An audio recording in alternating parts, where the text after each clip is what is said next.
Hi guys, bit of a different one today. So March is Endometriosis Awareness Month. March is Endometriosis Awareness Month. You can tell I've done my lip flip, my Botox. So I thought that I'd make a bit of a different video today and share kind of my personal experience of endometriosis and also just kind of putting a bit of information out there because I feel like not enough people know about it. And considering that so many women suffer with endometriosis, they suffer with PCOS, how ridiculously common it is, not many people know about it. I mean, Ollie had no clue about it until we got together. Like, my mum and dad didn't know anything about it until I got diagnosed. So I feel like what better way than to do a little bit of skincare, sort this barnet out, and have a chat about endometriosis for Endometriosis Awareness Month. So I would say that I first noticed my symptoms probably when I was about 18, and looking back on it, I actually did show a lot of symptoms before that when I was probably about 16, 17, but I just genuinely thought it was normal. Like, I didn't really think anything of it. And so I was a bit of an early bloomer, like started my monthlies when I was in year 5 at school, which makes you about 9 or 10, I want to say. So I was a really early bloomer. And I also started, you know, the birds and the bees quite early as well. I think I was about 14 when that happened, and I had the same boyfriend from when I was like 14 to when I was about nearly 18, so I wasn't aware of kind of anything to do with, obviously we've got to talk about sexual health and stuff like that at school, but I wasn't aware of anything conditions wise that could go on down there. And having at the time only been sexually active with one person, anything that I was experiencing I just thought was normal. I didn't think anything of it because I'd only been with one person. And I mean, since then I've only been with Ollie since, like I've only been with 2 people, but it wasn't until I'd got with Ollie that I started to realise, oh, actually maybe this isn't normal, like maybe this isn't right. So I'd say I first noticed it when I was about 18 when I first got with Ollie, and the first kind of symptoms that I started experiencing was hair, like facial hair around my face. Like, it was all around my chin, like down here. Like, if sometimes you'll look at videos of like me doing makeup and stuff like that, you will notice that I have like loads of stubble around here. I get it all down my neck, and there is like a special name for that. I think it's like hirsutism or hiatusism or something like that. I just call it hairy neck. And that is to do with about different balancing hormones and stuff like that. Now, I have tried everything. And when I say everything, I used to go to electrolysis once a week, and that was excruciating. Like, that was absolutely horrible to have done. It was gross. I've tried laser. I used to get a special cream off the doctors that was meant to stop hair growth. Like, I've tried like normal hair removal cream. And I remember when that first started happening, I made the fatal mistake of just shaving it at first because it was quick and easy to get away, like get rid of it so no one else would notice. And when Ollie and I first got together as well, like I would wake up every morning and I would run to the bathroom and I would like shave my neck before he would wake up because it would grow so quickly. Like, I would shave it in the morning, it would be there by the next day. And I used to get such bad rash all down my neck, down my face, all around here. But yeah, I used to wake up every morning like before he'd wake up for work. So I'm talking, I'd get up at like 4 or 5 o'clock. I'd set like a teeny tiny little vibrating alarm underneath my pillow and I'd run down and shave it. That's how self-conscious I was for it. Whereas now I'm like, yeah, I've got hair around my neck, it happens. Bert has decided to come and join me. You just sat on my lap, you can lay down, it's fine. So I'd say, yeah, that was the first thing that I kind of noticed. And then little things like hormonal acne. I mean, I'd been on Accutane before and it cleared my skin up. And then the minute I kind of hit like 17, 18, it all just got really bad again, all around my mouth. And I kind of put it down maybe to wearing a mask during COVID, like as it went on.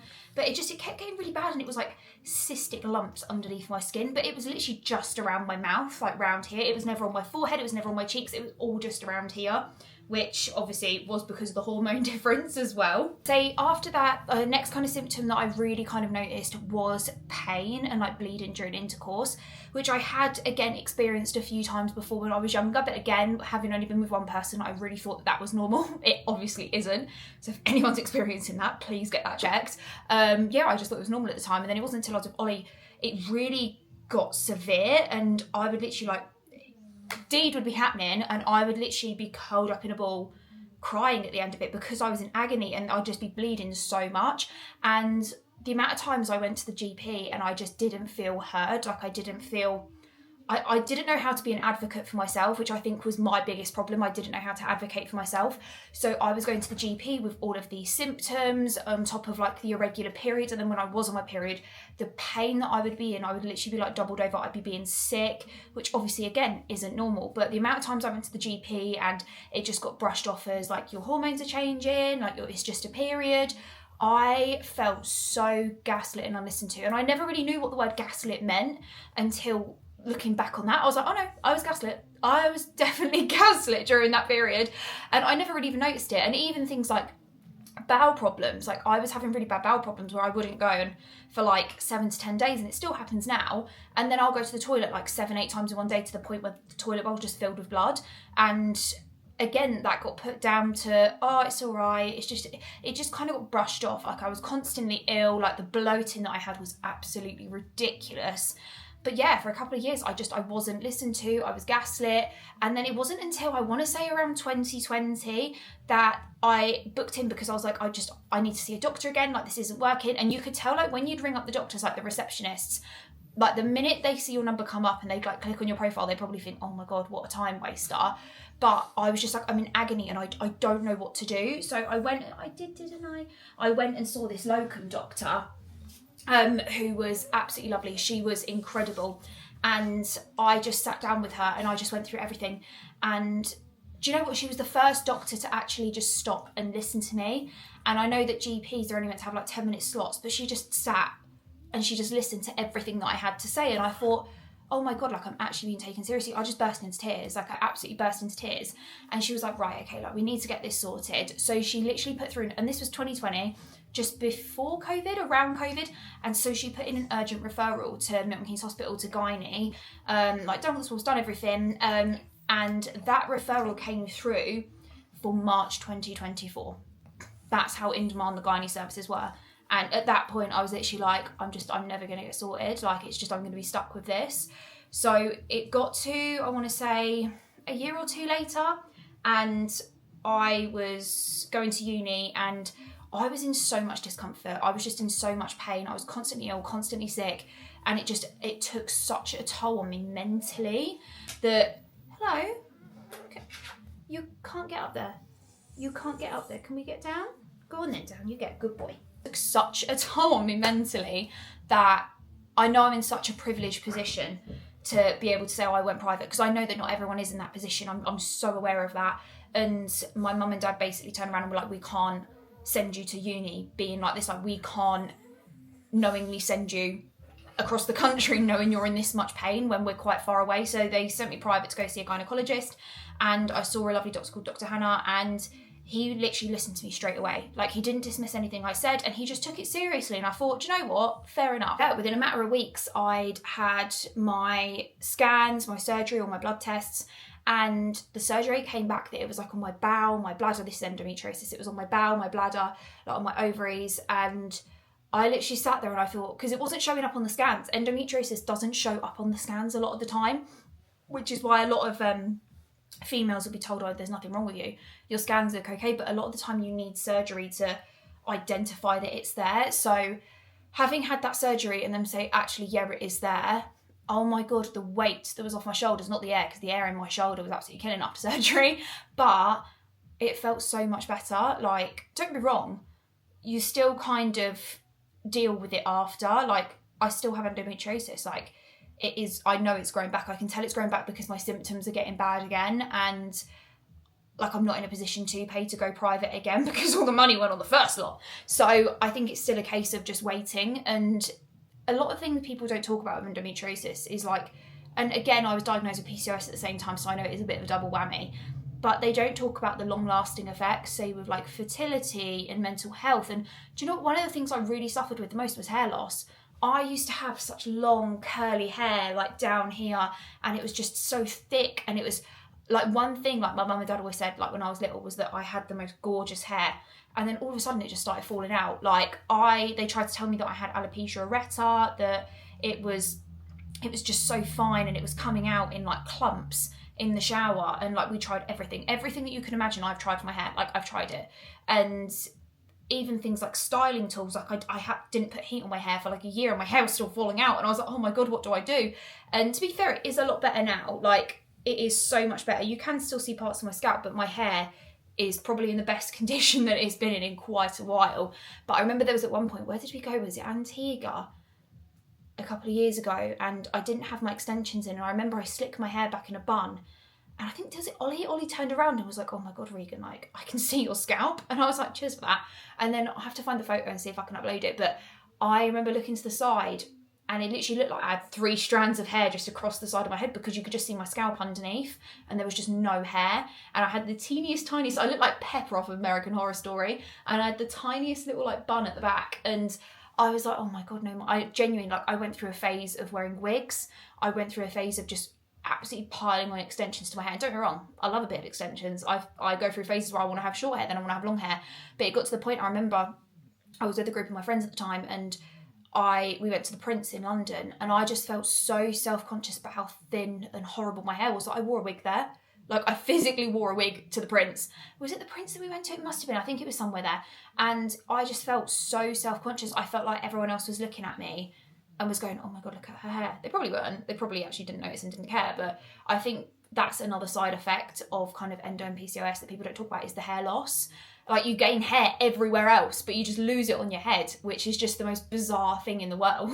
I just sat looking back on what I would kind of say to people would be the best route to kind of deal with if you think you have endometriosis, if you're going through the kind of diagnostic process, I would say be your own advocate. Like, be the biggest advocate you can be, because I think that the amount of times that women are dismissed within gynecological services, I think is absolutely vile. Like, I think it is horrific. I think that you need to be your own advocate for that. Another thing, the age of a smear should be brought down. 100%, 25 is way too late. 25 is way too late to have a smear. You should be having a smear the minute you are sexually active, but that is a rant for another day. I would say that just push more than anything. And I'd say in little tips and tricks that I have learned to help deal with my endo would be definitely taking the right probiotics.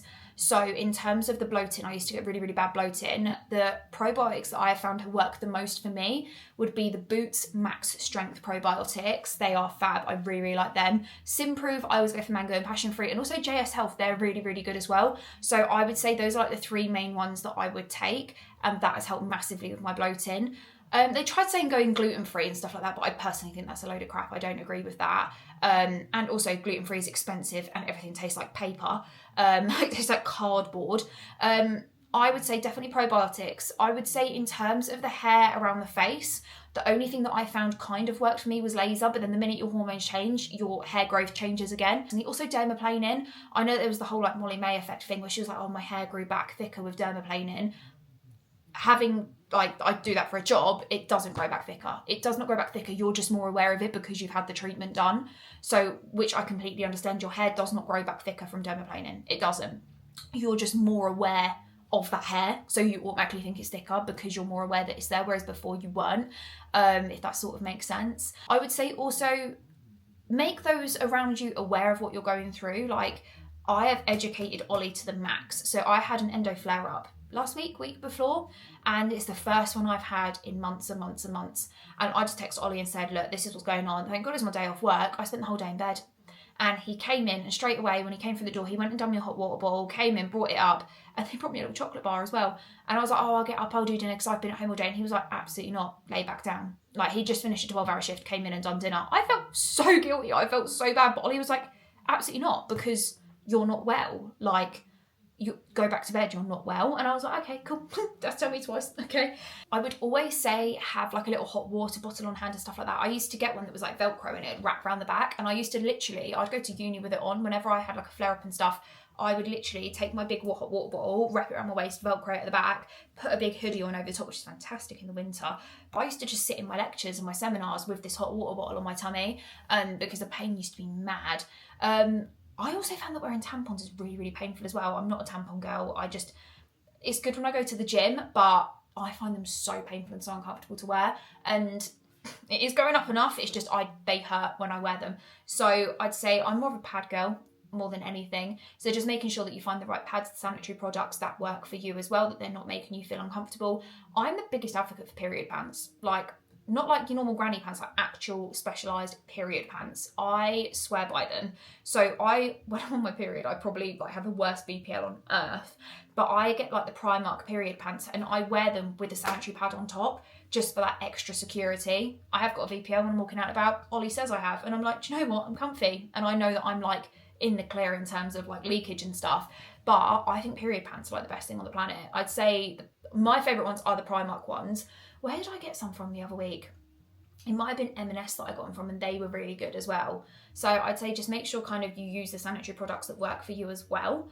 But yeah, more than anything, I'd say find what works for you. Be your biggest advocate you can absolutely be. Don't take no for an answer. Keep pushing, and also just educate those around you and how they can support you. And if you've got a friend or a sibling or a family member or a partner who is going through the process of being diagnosed or has just been diagnosed with like endometriosis, PCOS, just sit and turn around and be like, okay, well, what can I do to help?